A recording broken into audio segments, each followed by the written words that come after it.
All right.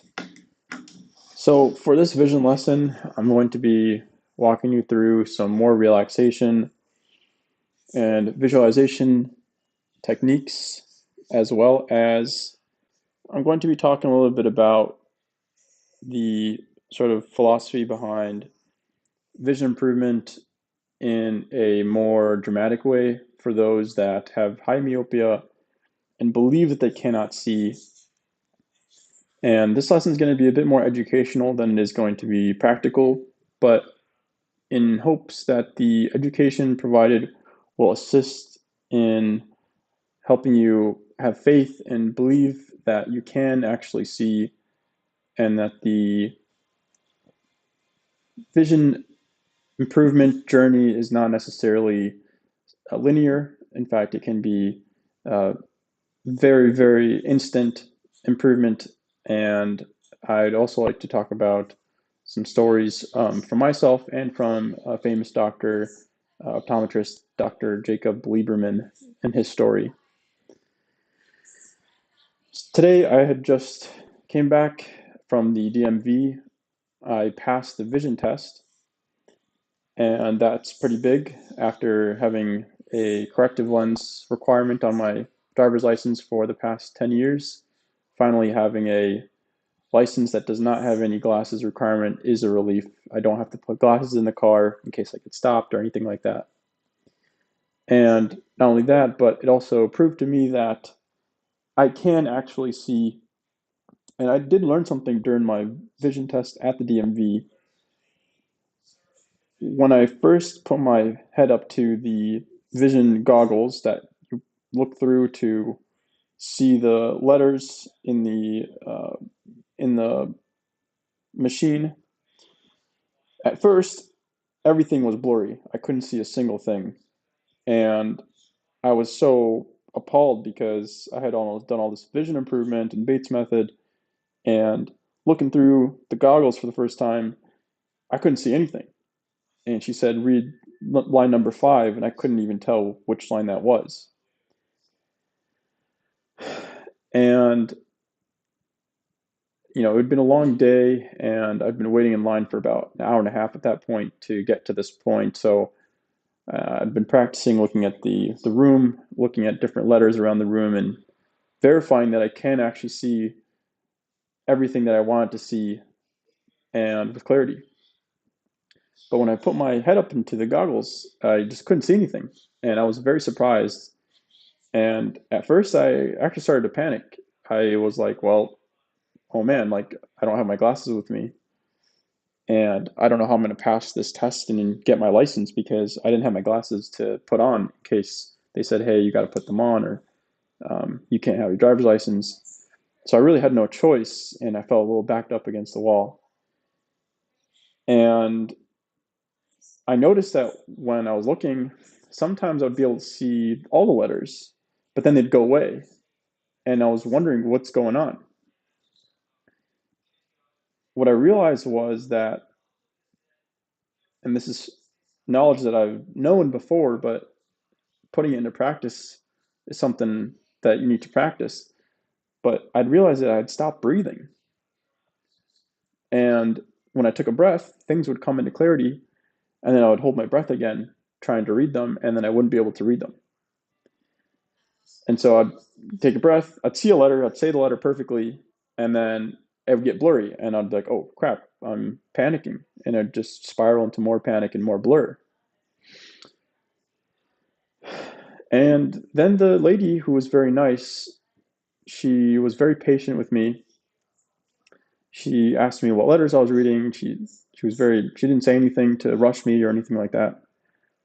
And after taking some deep breaths, I started to realize that I actually could see, and that it was just me holding my breath, um, essentially causing my brain to panic, that made it hard to see the letters. So I started to take deep breaths, and then I read all the letters, and everything was clear, and I got to pass the test. But for a moment there, I was actually starting to question whether I had improved my vision or not, even though I've been doing all this vision improvement and teaching people and whatnot.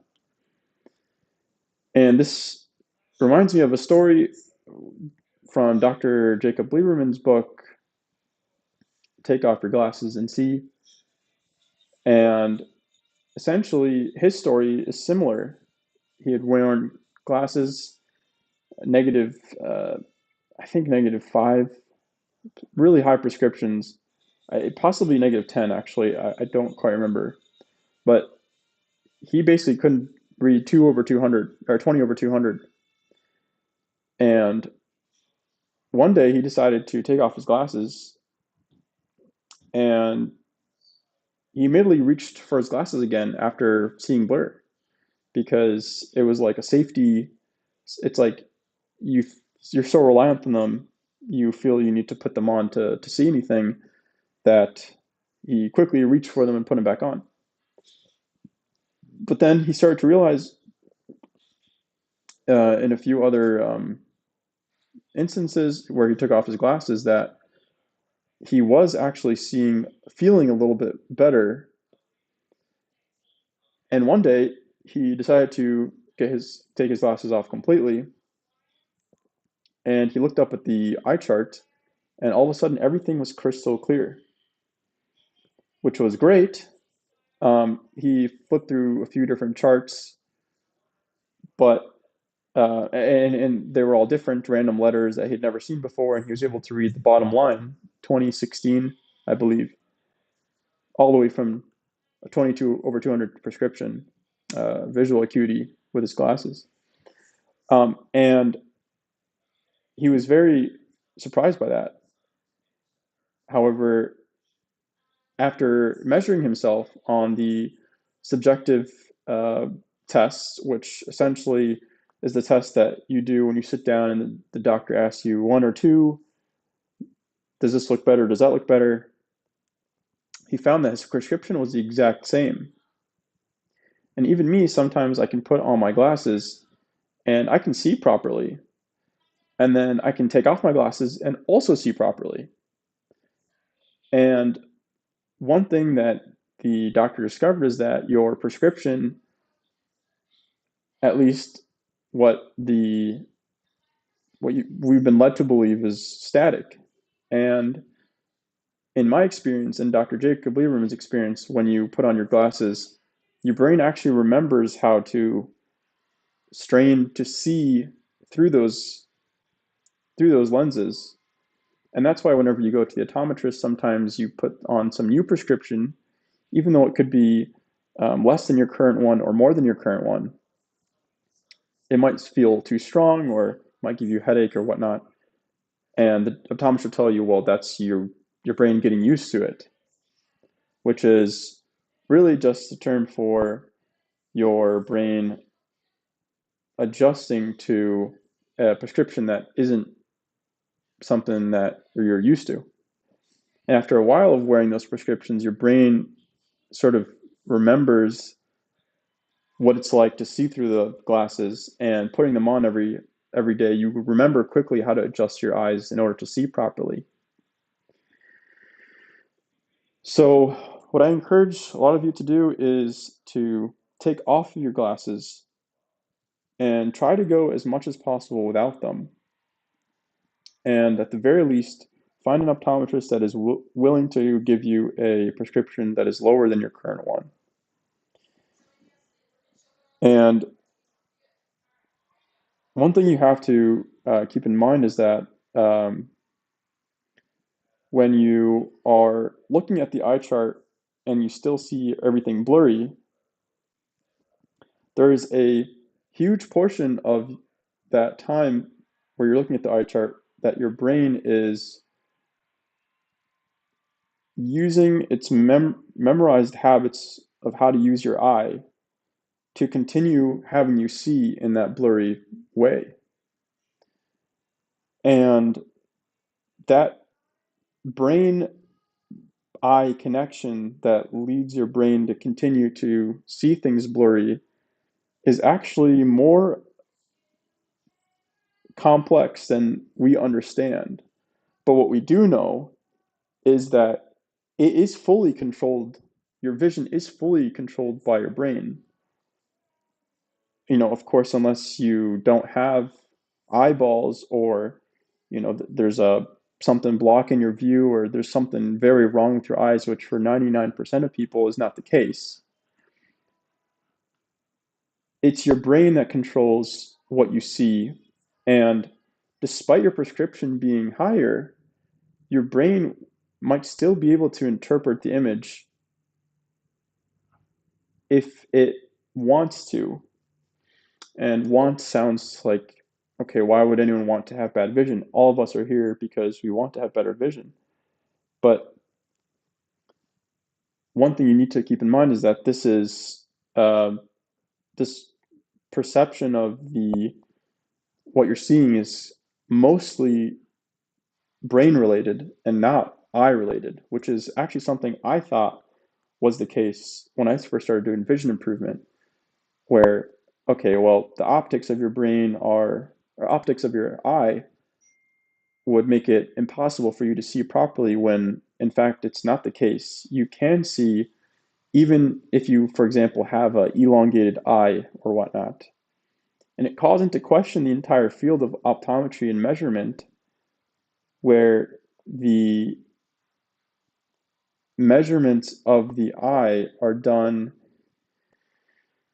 in a way that assumes that there is a physical form of the eye that's required in order for you to see properly, when it's been shown time and time again that your personality and your brain's abilities and the way your brain wants to see has more to do with your eyesight than anything optically with your eye.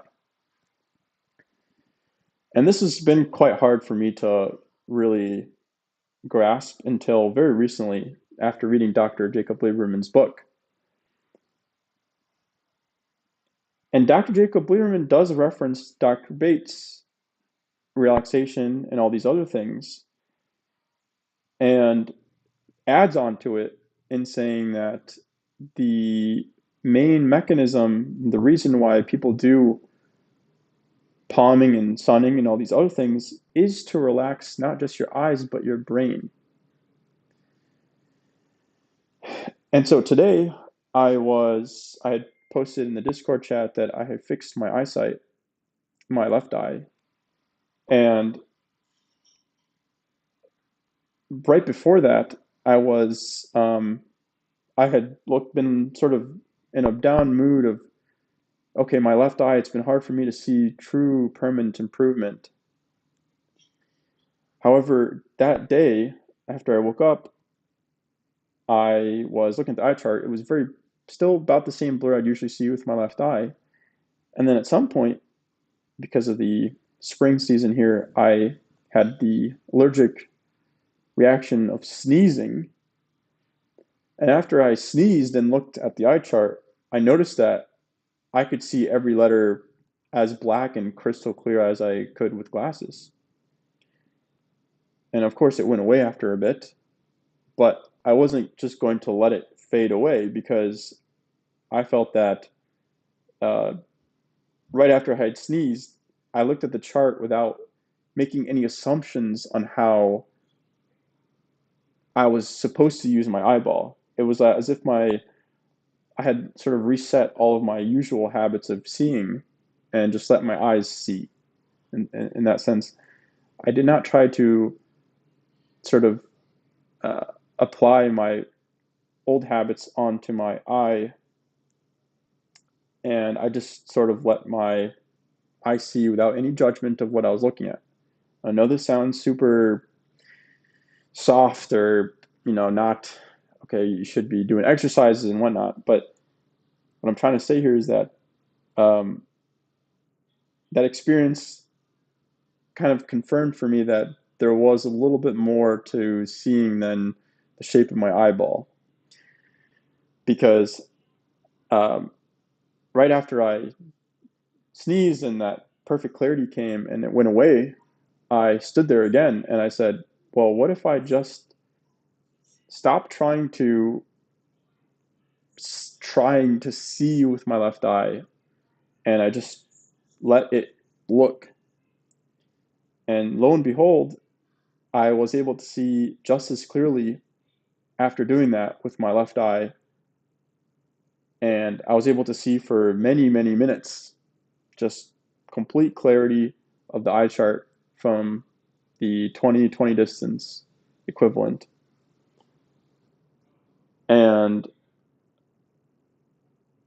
that whole time I was thinking of the concept in that Peter Greenwald talks about, as well as Dr. Jacob Lieberman, of presence. Oftentimes when you're looking, you're either over focusing, you're trying too much, or you're not trying it. Like you're under trying or spacing out. And I thought, well, what if I just be present, think about my body, think about what I'm doing in the moment, and not thinking about other things. And while doing that, I was able to see crystal clear. And, shortly after that, I went back into after I went downstairs, I had to go to the DMV. I went back into my old habits, and, I wasn't able to see quite as good with my left eye as my right eye. But what I learned from that is it really is the brain that is controlling what you see and not the shape of your eyeball. And so, um, with that, I'd like to sort of take you through a little bit of what I did to be able to achieve that level of relaxation to see properly. And I realize it's going to take some work not to achieve that, but to continue to do that every day, be present until it becomes the normal way that I go about my life. And so, what I did to achieve this clarity was I simply palmed. I didn't do any sunning. I did some visualization, but for the most part, I really just focused on dealing with the emotional aspects that I have tied to my left eye, if that makes sense. That would lead me to stress when I look. So when I was palming, I was thinking about the strain in my eyeballs, letting go of that, truly listening to my body. I also made sure my posture was better. Instead of straining my neck while palming or doing anything that could lead me to not breathe properly, I was focusing on breathing well. I often notice that, and you'll notice this in people who have bad eyesight, that they stop breathing. And it takes someone else to sort of, or someone really attentive or someone else looking at you for you to realize that in instances where you can't see properly, you're also not breathing well. And it's like, it's not that you just don't know how to see. Well, let me back up. If you're driving and you don't know how to use the gas pedal and the brake, then most people would say that you don't know how to drive. The two most fundamental parts about driving is going and stopping, and then steering. But if you can't do one of those things, then you can't drive. And likewise with living, if you can't drink water or consume food or breathe, then you cannot live. And so in that respect, if you don't know how to breathe properly, then, and here's the banger, you don't know how to live. And so I realized that I really wasn't living properly. And caring more about breathing and sort of being present, my body automatically started doing those things properly. And so what I'd like you to do is get in a comfortable position and palm. Now, typically I'd put directions on how to palm properly and what to feel and what not to feel. But I'd like you to use your best intuition. I'm not going to give you any directions. Palm and do what you feel is best to relax you for you to feel what it's like to truly have sort of this, I keep saying the word presence, but noticing all your different senses and noticing what you're experiencing. Um, Noticing the strain in your body, and just do this for as long as you feel is right. I'd love to give you 30 minutes or 5 minutes or whatever long to do this, but I find that sometimes I'll palm for 5 minutes and I'll get all the benefit. And sometimes I'll palm for 30 minutes and I'll see just as well, but maybe worse sometimes. And it really just depends on the quality of your palming. The hope here is that after palming properly, whether it's for 5 minutes, 20 minutes, an hour, 10 hours, it doesn't really matter. After palming and getting into a relaxed state, you want to remember what it's like to feel relaxed. And hopefully you can shorten those palming sessions to maybe 1 minute or 30 seconds or to 1 second until it becomes something that you are permanently in. And a lot of people like to think that, okay, well, other people must get stressed. Other people must have this contracted visual field. And if they also get stressed, well, the thing is, everyone's different. And some people will, for example, they'll stop breathing and maybe they will stop hearing. I have a friend, he has perfect eyesight, but when he's relaxed around his friends, he can hear properly. But as soon as he meets a stranger, he needs a hearing aid or he can't hear a thing. Likewise, when he's drunk, he can hear perfectly. But when he's sober and at a party, he needs his hearing aids. And so everyone's different in the way that they handle stress and what their body chooses to tune out. But one thing is common, and it's them not being able to be present and relaxed in situations, and their body manifesting that through their through what it takes in and also what it puts out.